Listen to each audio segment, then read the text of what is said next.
இந்த இயற்கையான மாம்சத்துல இருந்த மரணம் ஏற்பட்டாலும், இந்த சரீரம் மண்ணுக்கு எடுக்கப்பட்டது, மண்ணுக்கே திரும்பினாலும், உள்ள ஒருத்தர் இருக்கிறார் இல்லையா, இந்த ரியல் ஜோசுவா ஆரைக்கராஜ், அவர் ஒருபோதும் மறிக்க முடியாது.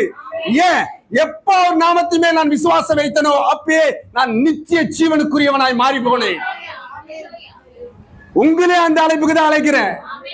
இந்த நித்திய ஜீவன் இலவசமாய் வந்தது. மரணம் இல்லாத வாழ்க்கை, நித்தியமான வாழ்க்கை. அல்லேலூயா. இந்த டப்பால இந்த சரீரத்துல இருக்கிறோம்ல, நாம கிடையாது. இது ரியல், நாம கிடையாது. இதுக்குள்ள ஒருத்தர் இருக்கிறான், அவன் தான் ரியல்.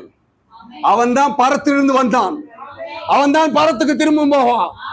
இந்த சரீரம் மண்ணிலிருந்து வந்தது, இந்த சரீரம் திரும்ப மண்ணுக்கே திரும்பும். அல்லேலூயா. பூமியில பிறந்த எல்லாருக்கும் அதான் நியதி. ஆமென். அப்ப எங்க வந்தோமோ அந்த கிரியை நாம் நடப்பிக்க வேண்டும்.